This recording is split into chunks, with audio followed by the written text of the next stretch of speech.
Back in China, the debt bubble is about to burst. As we speak, a crisis is spiraling. Chinese provinces are on the verge of default. Their borrowings are extremely high and they're not being able to pay back.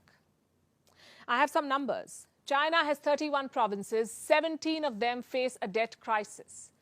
Their outstanding loans are well over 120% of their incomes. What does that mean? Simply put, their loan piles are bigger than their income, at least 120% more. So the risk of default is quite high. And it's not just one or two provinces. More than 50% of China's provinces are in crisis. They face a financial crunch. But how did they end up here? By wasteful spending. It's all linked to China's infrastructure boom. When the times were good, these provinces tried to ride the wave. They launched several infrastructure projects. They came up with fancy ways to raise money.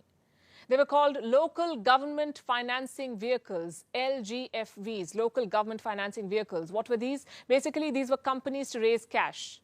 They issued bonds. These companies were backed by a local government.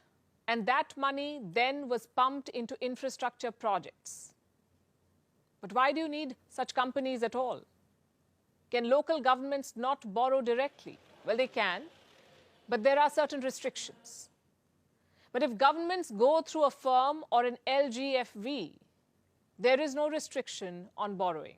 So the local governments kept taking out loans. They kept borrowing more and more money. And now the bill is due. How much do these local governments owe? China has never been transparent with numbers, so answering this question is a bit tricky, but we do have some estimates. These companies, LGFVs, have issued bonds to the tune of $2 trillion. That's 40% of China's corporate bond market, $2 trillion. Another report throws up different numbers. It says the local government debt is much higher than $2 trillion. How much higher? A whopping $5 trillion at the end of 2022. Experts say these LGFVs have borrowed off the books too, meaning some of the loans will not show up on their balance sheets. And of course, not all of these loans will be in distress. But remember, more than 50% of the provinces in China are short of cash, so a large chunk of the loans could go bad, and that would be embarrassing for China.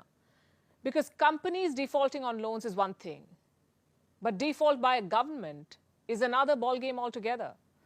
That would put Chinese provinces in the league of Sri Lanka and Pakistan, governments going broke.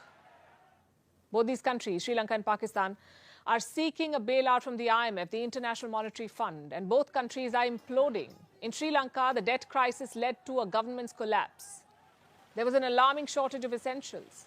Pakistan is headed in the same direction, and now China is showing signs of stress.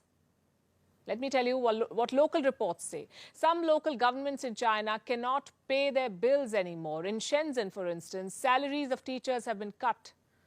In Dalian and Wuhan, there have been protests. Pensioners took to the streets here. Why? Because their health insurance was slashed by the government. Beijing will have to step in. And next week is going to be critical. The Chinese parliament is set to meet. This is an annual affair. It happens every year. The entire Communist Party leadership will be present. But will they agree to a bailout? Will Beijing bail out local governments in China? So far, it has been reluctant.